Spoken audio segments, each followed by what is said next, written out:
Hey everybody, it's Jim here, and welcome to the Audiomo podcast. I am sorry that the camera is the webcam for today, but it's all we have for the moment, and we just finished up talking to Dave. I'm going to be sharing that conversation with you all about delays. So without further ado, enjoy. Now, All right.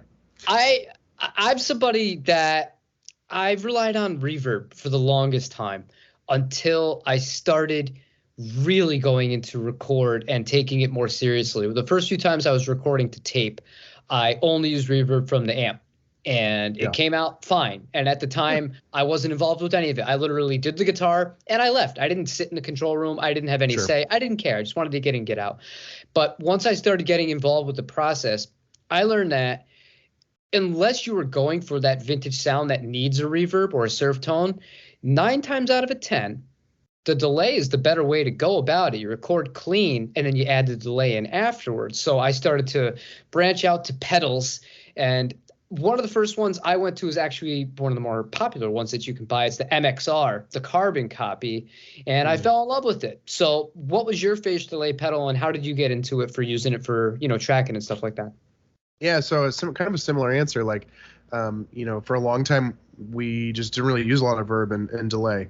So verb would be like, especially when you're doing heavy stuff. Like sometimes we would set a reverb that like gives you a room tone that kind of put everything in, but reverb's like what happens when you're doing that like 5 second clean part, and it's kind of just throw it in there, you fill some space, you make sure that your clean playing doesn't sound like shit or whatever. And that's about it, right? Like not a lot of thought into it. And then delay was always kind of like somebody's soloing, so like that's sort of where it's kind of like started and ended. And to be honest with you, I'm pretty sure somebody had a carbon copy kicking around at some point too.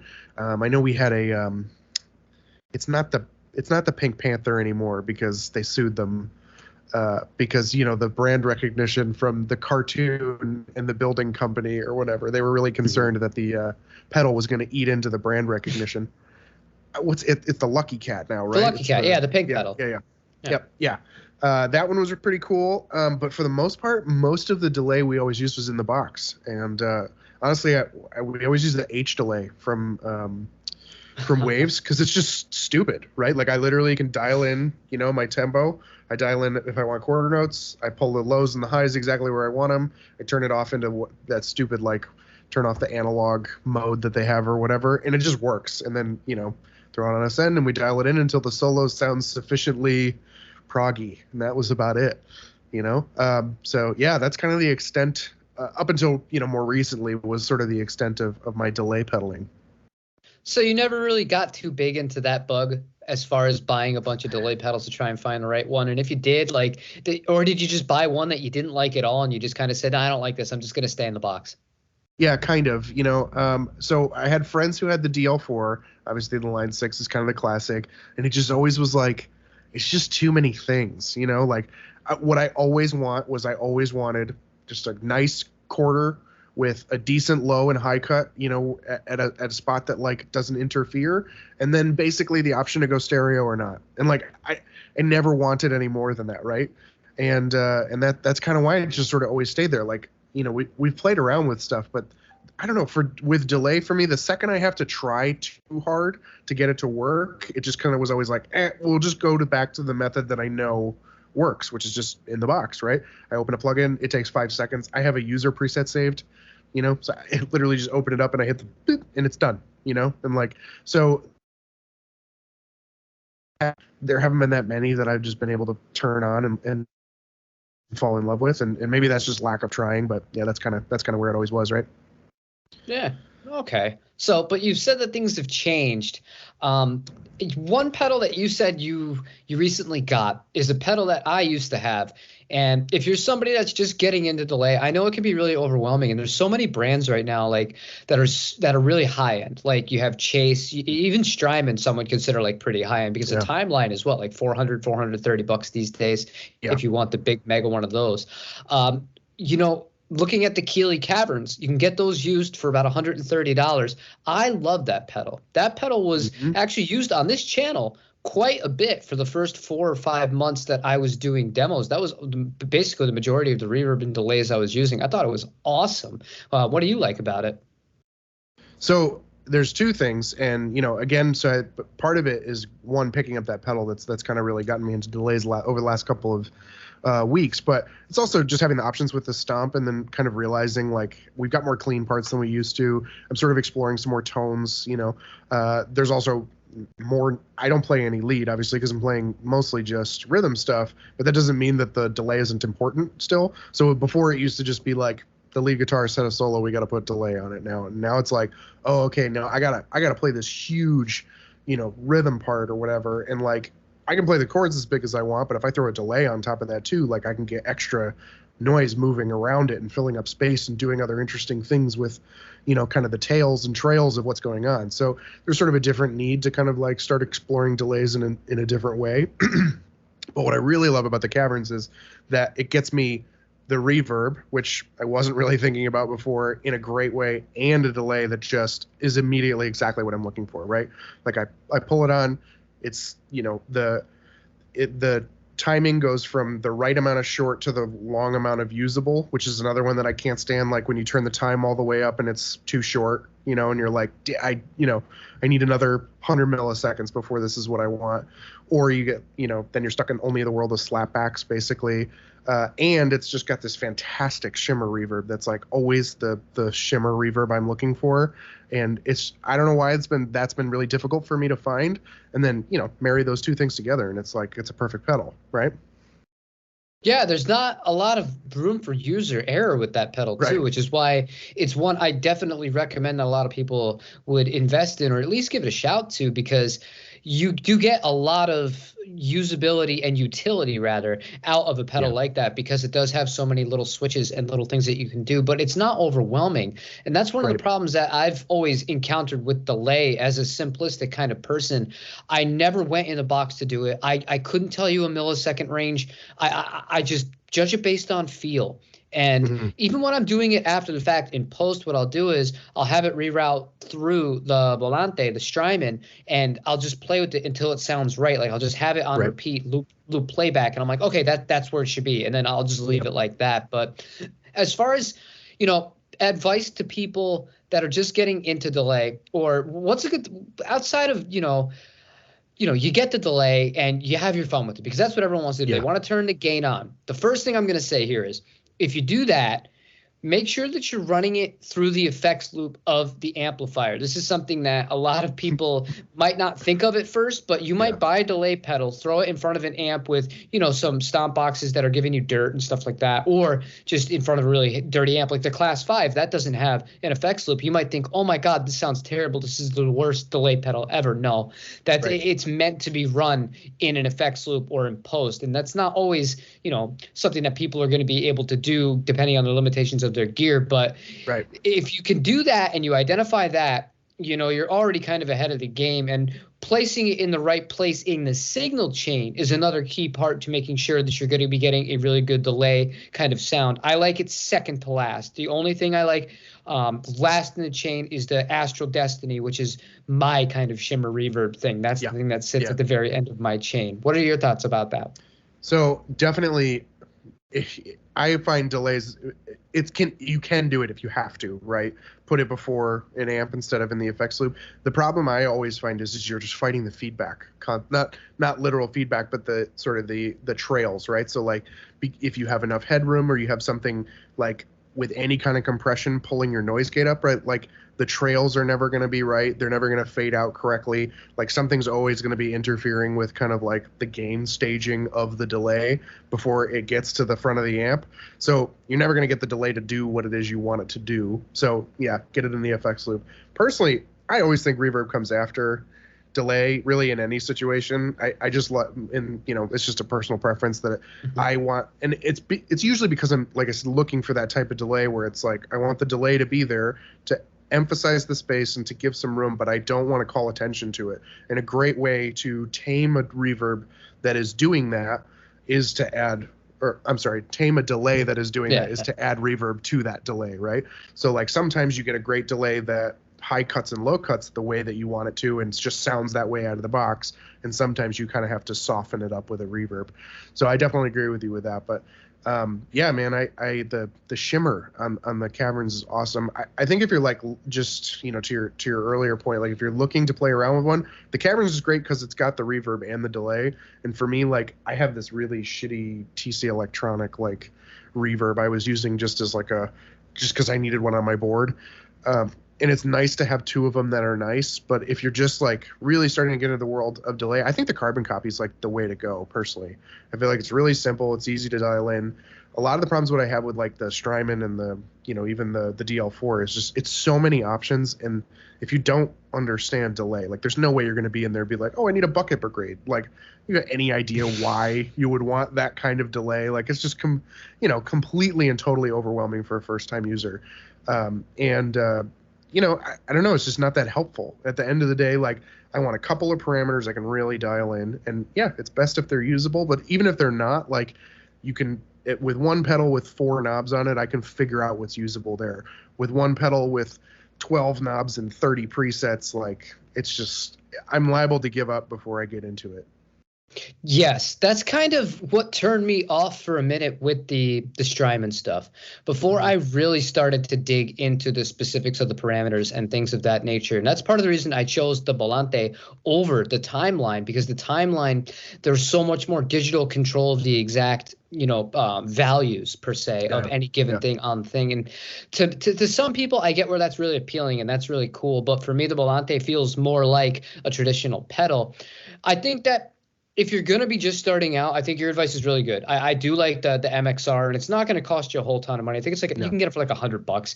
Yeah. But when you consider the fact that the Keeley's not that much more, and you're going to get the second function, and really more than the second function out of the reverb, because you get the 3 different styles of reverb, not just the 2. Yeah. I think it's really hard to beat. And the only thing that I would put kind of like as the stepping stone from the caverns would be the El Capistan, which is also a Strymon. It's just to me, it really has a much more higher fidelity kind of tone to it, but you're spending double the price at that point. And then where does it end? I don't want that. I'm going to want the Volante or the Timeline next, and then the Chase Audio or this, that, and the other. It could be really bad. But the important thing to note here is, as long as you're starting off with something that's not like a really cheap Donner or like a really crappy circuit, not to pick on Donner, but you know what I'm saying, like a $10 or $20 Amazon one. Yep. I mean, maybe you can finesse it to kind of work, but if you start with like a strong baseline like the MXR and you really get to know it, you're going to be all good to go. You're going to be able to record with it and have it sound really good. Or if you want to go out and you play, it's going to sound fantastic once you identify with it. And I think the best way for somebody that's new to delay to start messing with it is to start with something simple and not jump right into it. It's the same thing kind of, I feel like that way about modelers too. I feel like even the HX Stomp for some people, that's a big leap. That's a big leap, man. It's not as easy as it appears to be. And even this complaint, I think, goes across the board with some of the HX Stomp stuff too. Like, as someone who's not that into delays, or, I mean, sometimes I'm just like, when you cruise through the HX Stomp like list of things, and like you're supposed to know what each one is, even though they're doing like the kitschy names and stuff or whatever, and it's like, you pull up an amp and it's like the Who 76 or something. And I'm like, what is this though?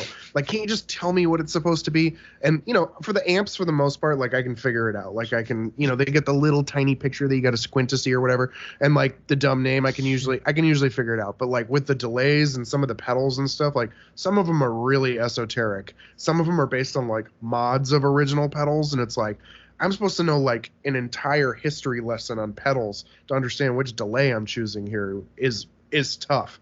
And it's like why I kind of end up like, especially with some of that stuff, I'll just go like, okay, actually it was really cool with this. I pulled up the caverns, I got everything dialed in, like just to have fun with it in the Stomp as an effects loop. And then what I did was I A/B'd the effects loop with the delays and with the reverbs, and literally dialed in one that sounds exact to the caverns setting that I had pulled up, which was really awesome and kind of a cool way to use the modeler that I hadn't really thought about before. Obviously, if you get something like a Kemper or like a, Axe Effects, you can do the literal modeling, and I could model the pedal, or I could model, an amp or something. But this way I could just literally sit down and go, I love the way this delay sounds. Like, how do I get this in the Stomp, right? And I don't really have the space to just toss it in the effects loop. Otherwise, I would do that. But it was really cool to be able to jump back and forth. And again, like you're saying, like some of these things just get so overwhelming, and sometimes it's nice to just be able to go like, okay, I'm gonna dial this in as a way to teach me how to get into this. Like, I always, kind of wonder with these guys. Like, I can't remember what they're called now. Those Eventide pedals that have like a billion things on them, and you just got to think like it's got to take you like a week to sit down and like figure out all those patches, right? And I know it does because it takes me a couple of weeks to figure out all my stomp patches and all the MIDI routing and all the stuff we do for the live stuff. It just takes forever, and you gotta love what you're getting out of it for it to be worth it. And like delay is just one piece of that, and to like it's so much to get into and so difficult. And I would never blame anybody for just not dealing with it. And I was one of those guys for a long time.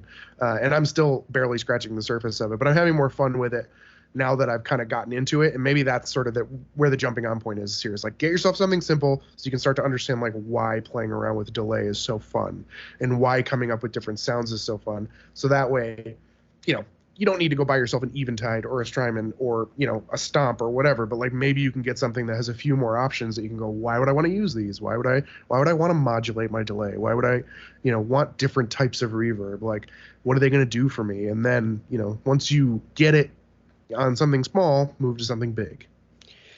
That's a really good way to look at it. And I'm going to give people here that maybe they don't want to just go out and buy a delay, but they want to get an experience for what it can do. And they have the opportunity. Well, obviously, they're watching me on a computer. They're watching us on something, some sort of device here. Yeah. If you have a DAW, even if you don't have a pedal, try this out, okay?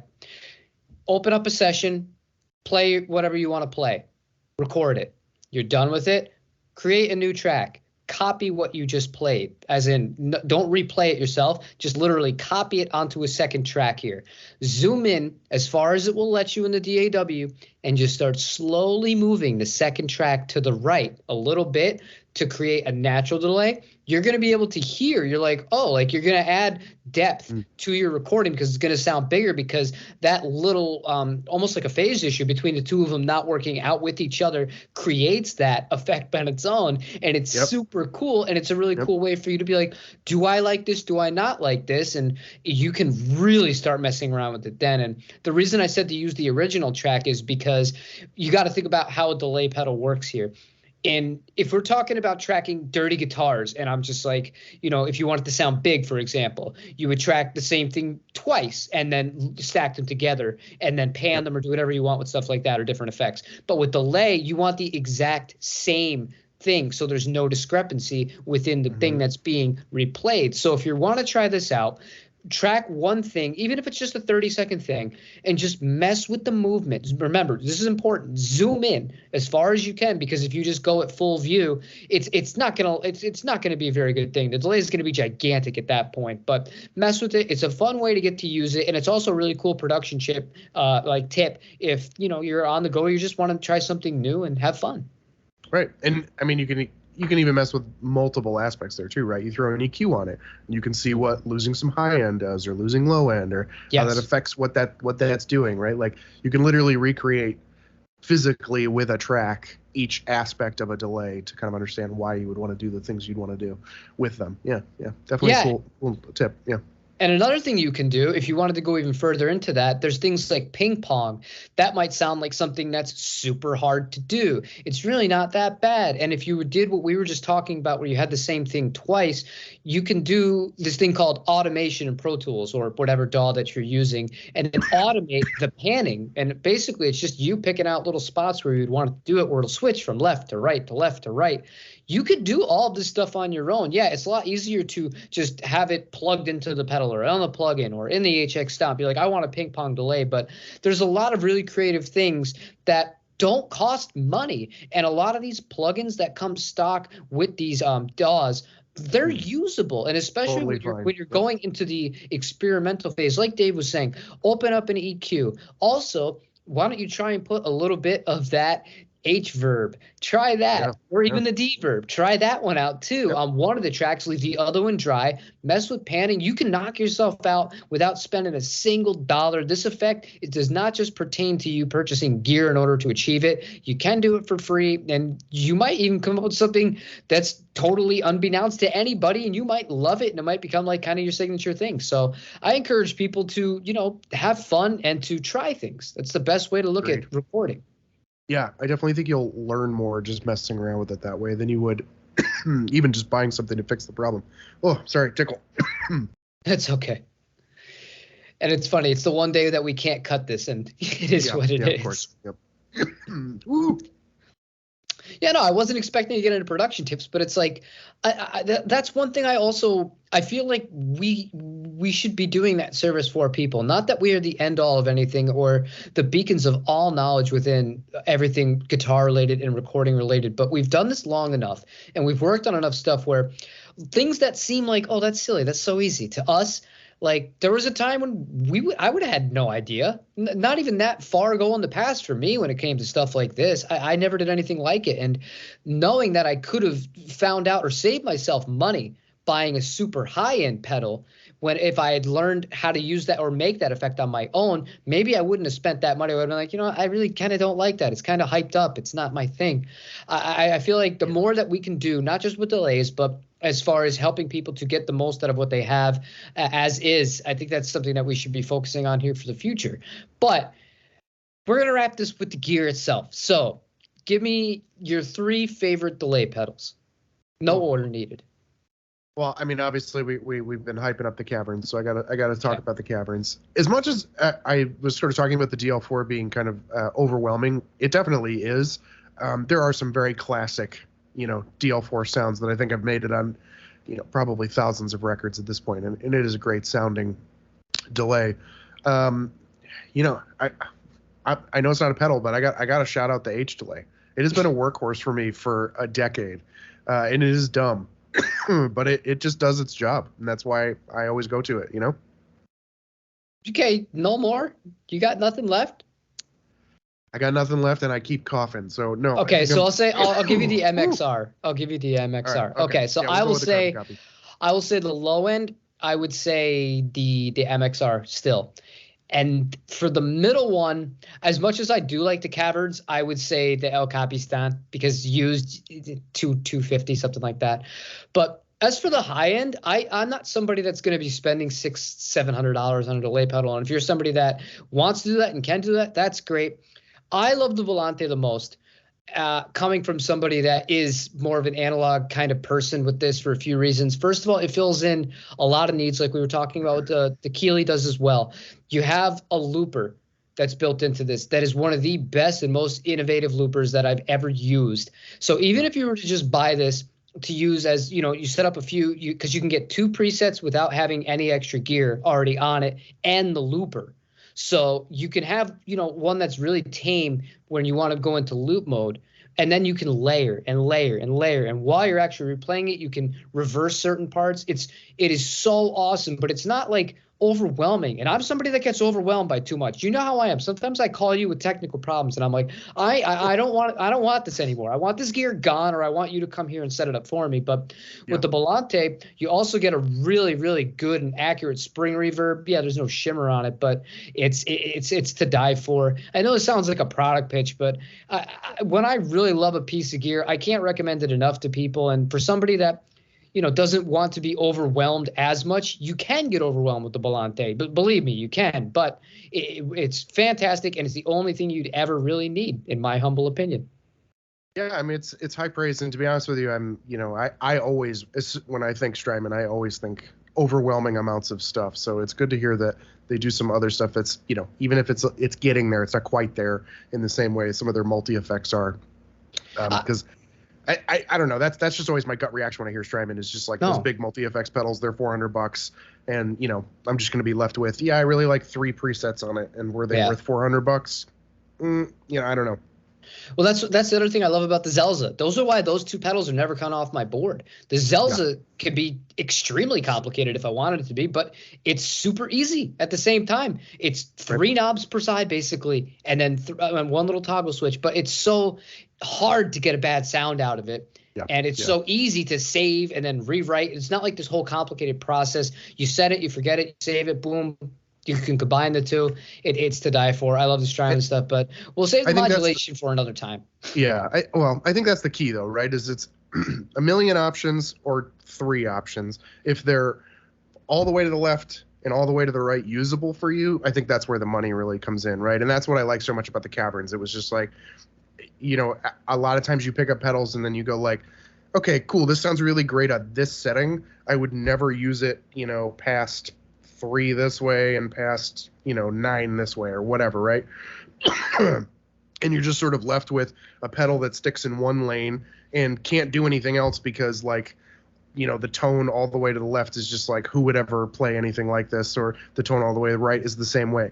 So, like, I really enjoy when a pedal goes like, I really think about what my kind of margin is and what's actually usable on one end versus the other, and give me enough space in between to really dial those things in and go like, hey, I have a completely different pedal all the way to the left than I do all the way to the right. But both of them have real world applications as opposed to just being wildly different sounds. You know what I mean? Yeah, I totally understand what you're saying here. Yeah. I think it's all about what works for you, but I'm less is more. Yeah. I'll put it perfectly worded. Less is more. That's all I have to say about that. But I see you're struggling through this. I feel bad that you're confident in all this, man. So, I mean, I pretty much hit on everything I wanted to hit on. I really wanted to make it a point to give people that kind of advice about ways that they can create delays on their own. And that was pretty much it. And I just wanted to talk about those pedals. You can't go wrong with anything. So if you guys have your favorite kind of delay pedals, let me know in the comments down below which one is your favorite and why. And also let us know what you would like to tackle for the next episode of when we do something like this. And we'll see if we can't make that happen. But I think that's all we have, unless Dave has something he wants to say while he coughs. No, I think no. Yeah. No, I'm glad we're keeping these short and sweet. I think it's nice. Yeah, please, if you're sitting here screaming about what delay pedal that we're not talking about, like, I have not paid attention to delays much at all, you know, like I said, and I would definitely like to try some new ones out. So give me some suggestions for some other delays that are must-haves, preferably under $200, and you know, maybe I'll think about it. Okay, I'll give you one that I did like that was cheap, and then I'll get going. The Wazacraft Boss, the DM2. That was really good. I like that pedal a lot. I've heard so many good things about the Wazacraft stuff. Did they do an OD1 yet? I believe they did, because I know they did the Blues Driver, and I think it was released at the same time as that. Yes. Okay. Maybe I'll have to pick the both of those up. Yeah. Spend more money. Let's just keep throwing money at problems. It's not a problem, you know. No. You know what I'm saying with that. I don't know. It's one of those things where I'm really trying to minimize. I know it sounds crazy and hypocritical. You look behind me and everything like that, but things they really are changing. So as you guys will see in the coming months going forward. But before we go off on a tangent and defeat the whole purpose of keeping this short, thank you all for watching. Again, let us know in the comments what some of your favorites are, and we will see you next week. Take it easy, everybody.